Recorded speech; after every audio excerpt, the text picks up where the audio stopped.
ऐसा हो कि उसमें ताली भी बजे और मस्ती भी सब लोग करें। उसके बाद में भोजपुरी की तरफ चलेंगे आप सब लोग।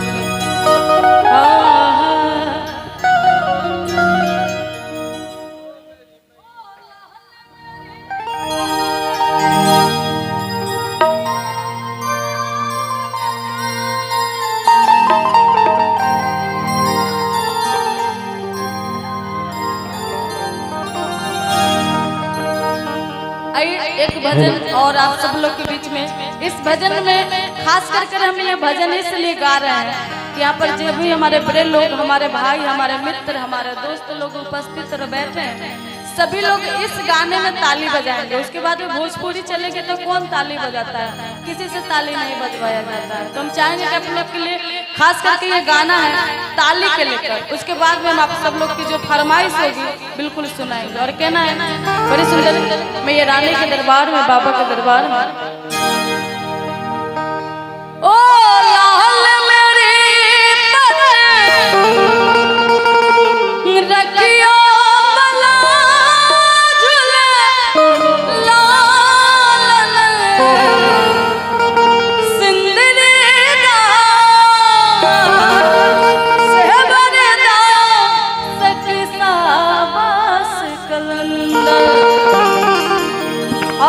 अगर अच्छा लगे तो चाहेंगे, हम चाहेंगे कि एक बार आप लोग अपने मन से ताली बजाए, अच्छा लगे।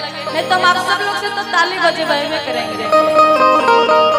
क्या देखिए आप लोग नाल की इतना बड़ाई करते हैं, ये बेचारा माइक खराब हो गया, माइक तोड़ दी। हाँ अच्छा टूट गया है।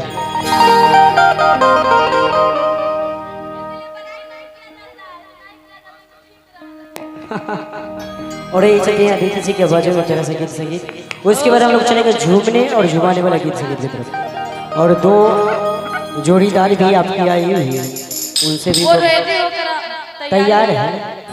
आइए बड़ी सुंदर भजन आप सब लोग के बीच में। ओ लाल मेरी रखियो वाला झूला लाल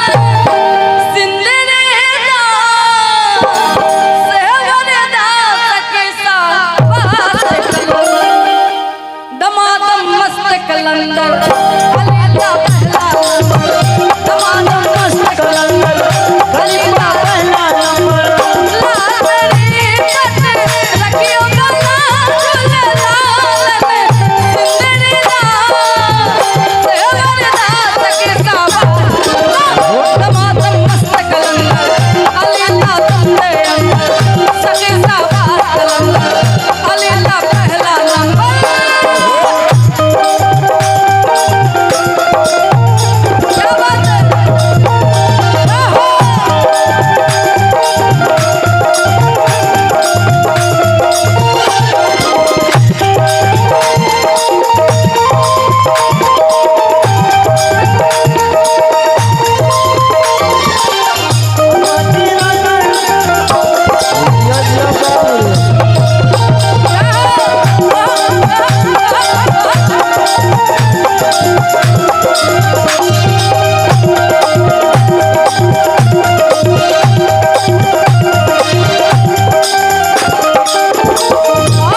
बाबा के दरबार में हाथ उठाकर ताली बजाएंगे, और जो रावण के भक्त होंगे बिल्कुल हाथ नहीं उठाएंगे और ताली नहीं बजाएंगे, और जो राम के भक्त होंगे बिल्कुल हाथ उठाकर ताली बजाएंगे। और कहना है क्या, सजा दो घर को गुलशन सा, सजा दो घर को गुलशन सा, अवध में राम आए हैं। सजा दो घर को गुलशन सा, अवध में राम आए हैं। यहाँ पर मुझे लग रहा है कि सारे लोग रावण के भक्त बैठे हैं। कहते हैं बाबा के दरबार में बड़ी सुंदर लाइन कहना चाहेंगे कि भले ही अपना गांव में मान सम्मान बना लेना, भले ही अपना गांव में मान सम्मान बना लेना, और बाबा के दरबार में अगर ताली बजाने में शर्म लगती होगी तो कल से अपना घर पाकिस्तान में बनवा लेना। जो अगर यहाँ के रहने वाले होंगे वो बिल्कुल ताली बजाएंगे, जो पाकिस्तान में बसने वाले होंगे वो बिल्कुल जाकर बसते हैं।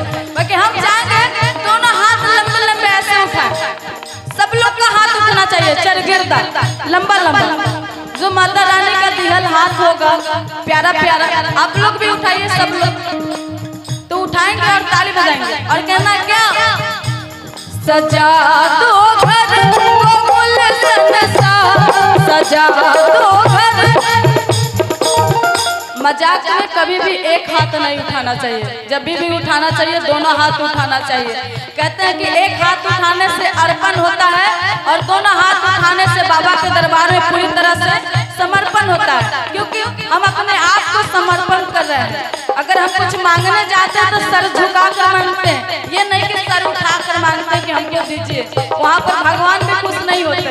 एक कहावत है कि आप अगर ऐसे करेंगे तो भगवान भी ऐसे ही करेंगे, वो ऐसे नहीं करने वाले। तो इसीलिए अगर सच्चे मन से आप लोग का श्रद्धा तो दोनों हाथ उठाकर ताली बजाएंगे। कहना क्या, सजा दो घर को गुलशन सा, सजा दो घर को गुलशन सा, अवध में राम आए। सजा दो घर को गुलशन सा, अवध में राम आए हैं। अवध में राम आए हैं, अवध में राम आए हैं, अवध में राम आए हैं। और